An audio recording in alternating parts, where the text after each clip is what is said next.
Hello friends, I am from Physics faculty of QLS Academy. Today we are going to learn about balanced and unbalanced forces. Hope you all enjoy learning. So let's start with our lesson today. पुराने chapters में हमने क्या क्या सीखा था, पहले इस बात को हम रिवाइज कर रहे थे बिकॉज इट इज़ इम्पॉर्टेंट. एक ऑब्जेक्ट का motion along a straight line in terms of its position, velocity and acceleration, ये हमने पुराने चैप्टर्स में सीखा था.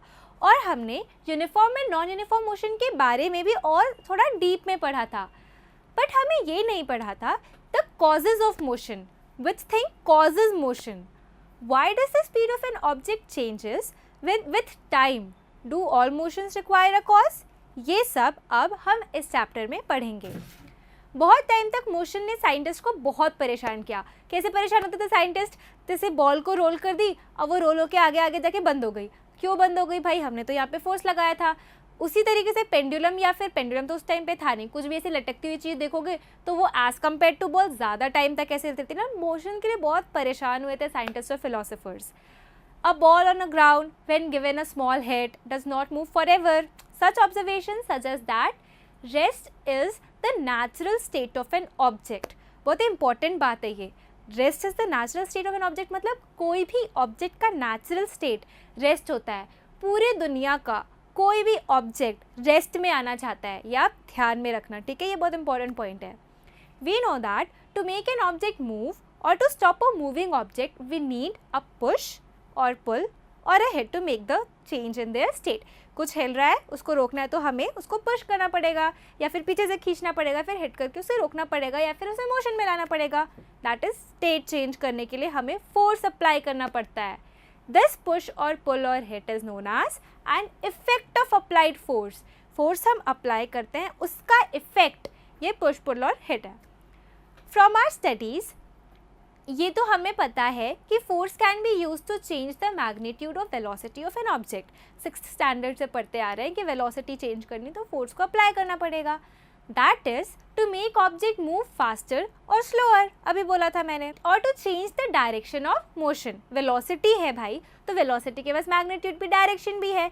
वेलोसिटी चेंज करने की बात करिए तो सिर्फ मैं आपको स्पीड तो चेंज करने की बोलूँगी नहीं, डायरेक्शन भी चेंज करना पड़ेगा, तो वो सब फोर्स करता है. एंड ये भी पता है कि force can change the shape of an object. For example जो बलून है, आप बलून को दोनों साइड से प्रेस करोगे तो उसका शेप चेंज होगा. फोर्स शेप भी चेंज कर सकता है. अब ये तो हो गया फोर्स के बारे में बहुत कुछ बातें. नाउ हम आते हैं हमारे मेन टॉपिक पर जो हमें इस क्लास में पढ़ना है, that is balanced and unbalanced force. There are 2 types of force, जो बैलेंस फोर्स होता है एक, और एक अनबैलेंस्ड फोर्स होता है. Now you can see this horizontal block on the table. देखो, दिख रहा है आपको? 2 strings x और y are tied to the 2 opposite faces of the blocks as shown. ये आपको टेबल दिख रहा है, उसमें ब्लॉक रखा हुआ है. एक साइड से हमने x को बांध दिया, दूसरी साइड से हमने y को बांध दिया. If we pull the string towards x, the box will move towards right and vice versa. For example, this x को हमने पुल किया लाइक दिस. एक्स को हमने पुल किया तो वो राइट में आ गया, वाई को हमने पुल किया तो वो लेफ्ट में आ गया.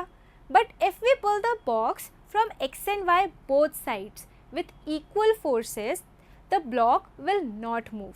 जब मैं एक्स को ऐसे पुल कर रही थी ना, तो यहाँ पर कोई और इंसान या फिर कोई और फोर्स नहीं था कि वो उसको रोके, इसलिए उधर हो गया. वाई के कंडीशन में भी यही था. एक्स, जब मैं वाई को पुल कर रही थी तब एक्स के केस में कुछ नहीं था, और अगर मैं एक्स और वाई दोनों को खींचूंगी इक्वल अमाउंट ऑफ फोर्स में, तो बॉक्स मूव नहीं होगा क्योंकि दोनों साइड से फोर्सेस लग रहे हैं. Such forces are known as balanced forces, and such forces do not change the state of rest or motion of an object. याद है मैंने आपको अभी पिछले लाइन में ही बोला था कि equal amount of force produce करना पड़ेगा. अगर एक्स और वाई को हम खींच रहे हैं तो दोनों में इक्वल अमाउंट ऑफ फोर्स खींचना पड़ेगा. अगर मेरा ये वाला हाथ ज़्यादा ज़ोर से खींच रहा है तो वो इस साइड हो जाएगा. इक्वल अमाउंट ऑफ फोर्सेस जो किसी ऑब्जेक्ट का स्टेट चेंज नहीं करते, they are known as balanced forces. Balanced आपको नाम से ही समझ में आ रहा होगा. अच्छा, now we take the case in which one force is greater than the other. In this case block is move to the side with where there is greater force. Obviously मैंने बोला अगर मैं इस साइड से ज़्यादा जोर से खींचूंगी तो वो इस साइड हो जाएगा. Here in this case these 2 forces are not balanced. ये वाला ज़्यादा है. This suggests that an unbalanced force acting on an object brings it in motion. Balanced force उसके स्टेट को चेंज नहीं करता है, बट अनबैलेंस्ड फोर्स या तो वो मोशन में ले आता है किसी ऑब्जेक्ट को, जैसे इस केस में हुआ, या तो वो रेस्ट में ले आता है. सोच लो आप सारे एग्जाम्पल्स. अगर बॉल जा रही है, उसको हम अनबैलेंस फोर्स से अगर फोर्स अप्लाई करेंगे तो वो रुक जाएगी. स्टेट चेंज होता है अनबैलेंस फोर्सेस की वजह से. Now what happens when two children push a box in one direction. अब देखो ये वाला हम डायग्राम लेते हैं. इसमें दो बच्चे बॉक्स को एकदम ज़ोर से पुश कर रहे हैं, नहीं हो रहा है. If the box is not moving, then there must be a balanced force acting opposite to the block. हम ये सोच रहे ना यार, हम दो बच्चों का फोर्स ऐसे लग रहा है तो क्यों नहीं हो रहा है बॉक्स मूव. भूत तो उधर से कर नहीं रहा होगा. तो वो चीज़ क्या है जो उनको रोक रही है उस बॉक्स को? उस साइड में तो कोई भी नहीं है. वो चीज़ है हमारी एक प्रॉपर्टी होती है, उसको हम बोलते हैं friction. I tell you, there is an equal and opposite force acting on the other side of the box. That force is known as friction.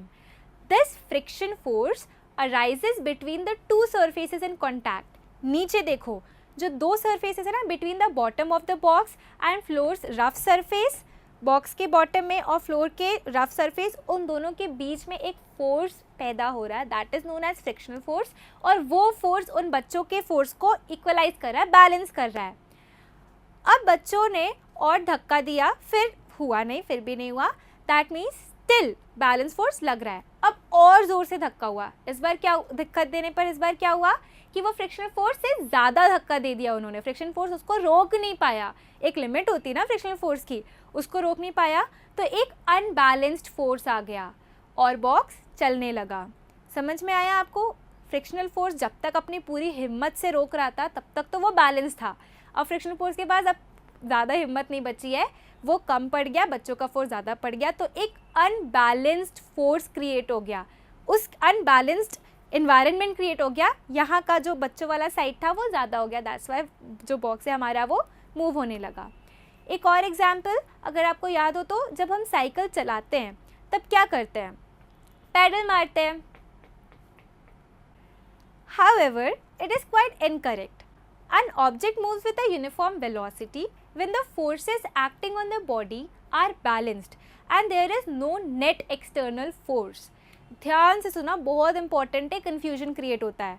An object moves with a uniform velocity when the forces acting on the body are balanced and there is no net external force.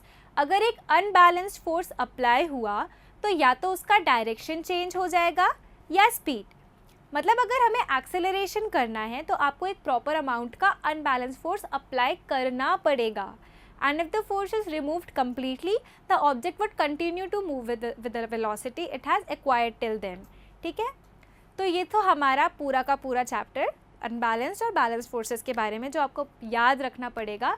और frictional force, इसकी आगे भी हम आगे classes में जाकर बहुत ही important characteristics पढ़ेंगे. फ्रिक्शनल फोर्स के हमारे न्यूमेरिकल्स आएंगे और फिर फोर्सेस के भी डिफरेंट हम प्रॉपर्टीज़ पढ़ेंगे और सारे के सारे टाइप्स पढ़ेंगे. To conclude this lesson, we learn about balanced and unbalanced forces. That's all for today. Hope you all enjoyed learning. For any further information or you have any queries, kindly go to the following link. Thank you.